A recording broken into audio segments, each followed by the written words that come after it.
Hey there, I'm Ben.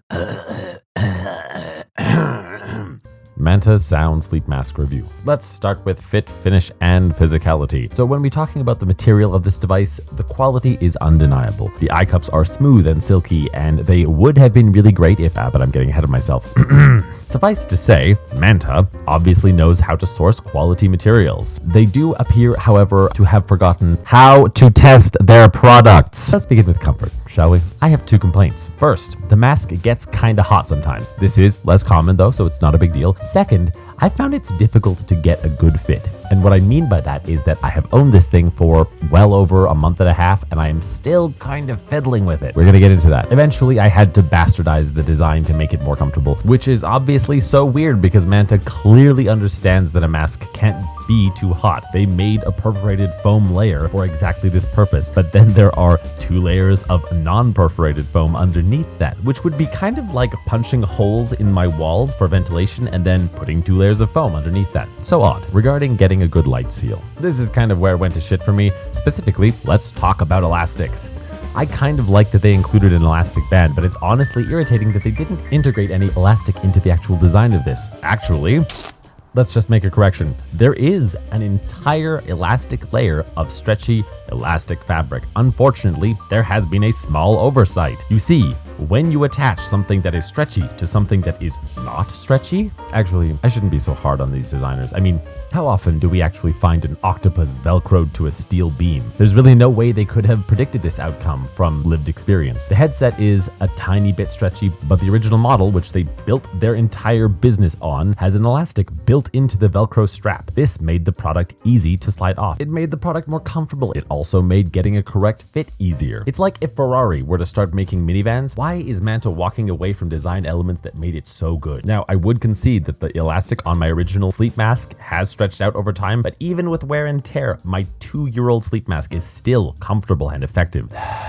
Anyway, the design of this device is such that it has to pass by your ears, which means it wraps around the base of your skull and neck. The OG model goes above the ears and around the back of the head. This would be less of a problem if the product had some kind of give, like if there was a flexible built-in fabric of some kind. It's hard because I can't fucking imagine something that stretches and is also a fabric. This is dependent, of course, on the shape of your head, but this basically means that if you move your head, the pressure of the eye cups will change because, surprise, your head and neck move independently of each other. All this to say that the change in angle means there's a lot of pressure on the top of the mask and not at the bottom, which means you get a shitty light seal. And I should also acknowledge that this eye mask is better than a lot of other eye masks. There are still some good bones here. There's no eye pressure because of the eye cups. Getting a light seal is doable, but the mask slips off sometimes, and the way it fits is unquestionably worse than its predecessor. Also, not having any give in the material means that I have to secure the mask tightly around my head to get a good light seal, which brings me to my next point, ear pressure. This device hurts my ears sometimes. I think the problem here is that if you want a total blackout, you need it to be tight, but if you make it too tight, it compresses your ears. I have, with some experimenting, managed to find a happy medium, but because there's no functional elastic, there's no set it and forget it. Every night you're kind of guessing as to whether or not your ears will be sore the next morning. And yes, over time, I'll probably get used to it, but it's fucking irritating. Also worth noting that I have slightly larger than average ears.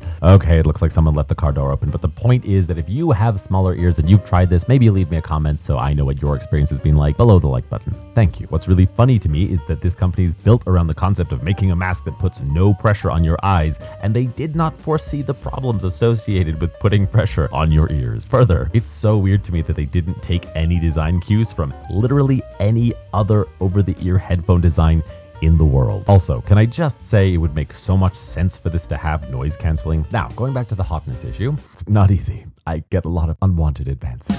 Okay, but seriously, I like the company and I was feeling adventurous. I added one of those mystery offers to the bag, and surprise, it's the cooling eye cups. Sidebar, but the website really does give scammy vibes. Anyway, I got the cooling eye cups. Honestly, I love them. They even come in their own little freezer bag, which was, by the way, a really good idea because gross. At first, I thought they would be shockingly cold, but honestly, napping on a hot summer day with these on my face is very, very nice. Regardless of how this review goes, I am going to keep those. And as regards side sleeping, I think I've kind of given you an idea of what this is like. Sometimes I wake up and my ears hurt. Sometimes I don't. I haven't really had any trouble falling asleep on my side. It's normally just the waking up that's unpleasant, if it's unpleasant at all, which sometimes it isn't. But let's get more into the tech side of things. Battery and charging. Honestly, quite impressive. I did a 5-day trip to Toronto without charging it, and I love that. I also really love that they went with USB-C, like normal, rational human beings. I think sometimes when brands find success, they also find pretension, and I could really see a Manta designer thinking, it's time for a proprietary connector. You know, the way Apple did for decades. Also, this has a 200 mAh battery, which is actually pretty tiny, but the website claims it does have a 20-hour battery life. It does not take that long to charge, maybe an hour. Honestly, it normally only takes me about an hour to fall asleep. You could probably charge it enough for that in like,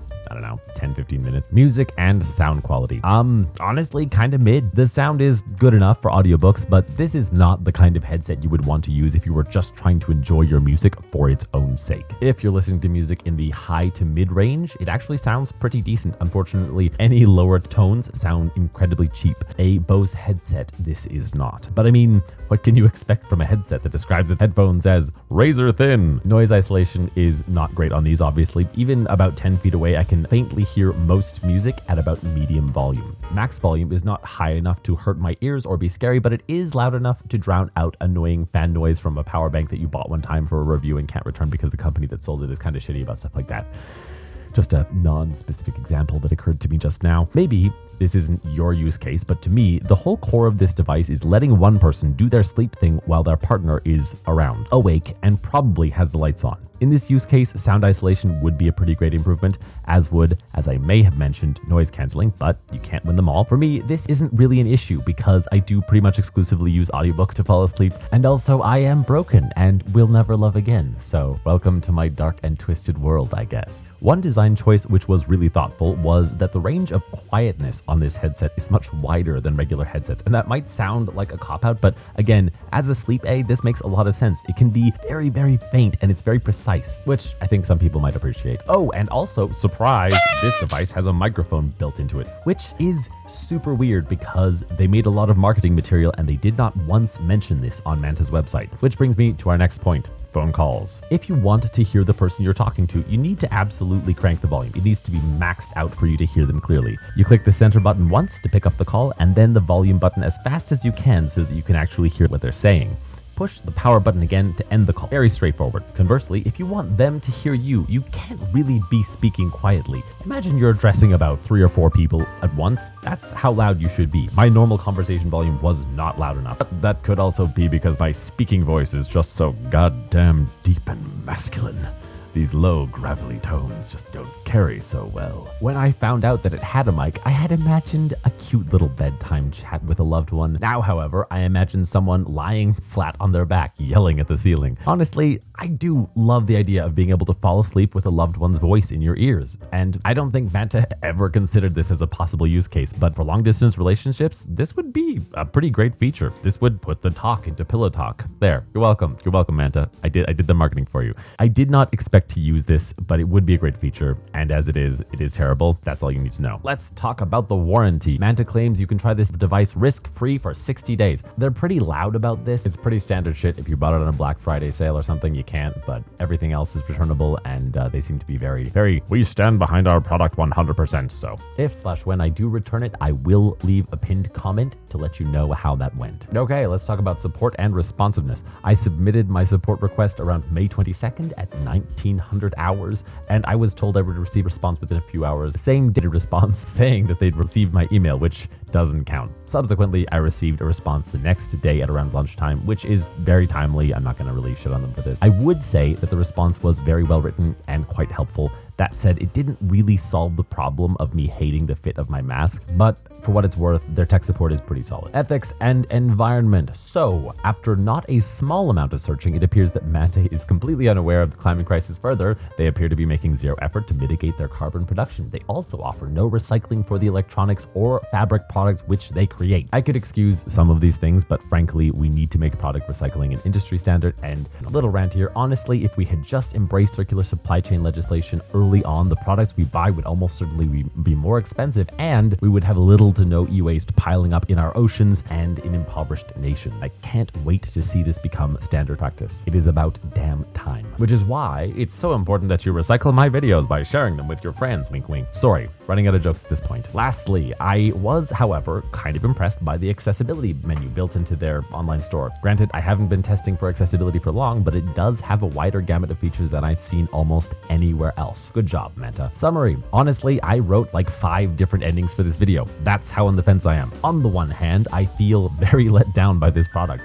The OG has been such a staple of my nightly routine for so long, I was really excited to level up my setup. And to be clear, the intended design of these is frankly real bad. The only saving grace here is that they included this optional Velcro strap thing that you can attach to it, and by folding in the strap flaps and using the Velcro strap instead, I've managed to sort of kind of synthesize what I used to have. Ultimately, I've decided to keep them, but let's talk about why. Even though these do have some design flaws, they're very comfortable for me when I am side sleeping, as long as I can get the fit right. And even though I did kind of have to bastardize the design, it is a lot more comfortable than it was, so it's livable. And when that is the case, it's very comfortable side sleeping. I don't like that they get warm in the summer, but frankly, Canadian summers aren't that bad. And I also have those lovely frozen eye cups. So also, if you have AC, you should be fine no matter what. Lastly, and this is the really big reason, the alternatives don't really look any better. There are sleep masks like this on Amazon, but frankly, they either don't have Bluetooth or they just look like really cheap Amazon garbage. As much as this product is imperfect, there aren't a lot of other companies so laser focused on solving a problem like this well, and that kind of shows. Yes, it's imperfect, but it is also better than a lot of the other options out there. And yes, I will be looking for more Bluetooth sleep masks to review so that I can verify this claim. I was initially disappointed by these, but using the extra strap has made these enough like the original model that I'm 99% sure I can make it work. And there will be more reviews like this coming out, so do subscribe if you want to see that. Lastly, thank you for watching all the way to the end of the video. I'm BRB, this is BRBTG, and as always, I will be right back.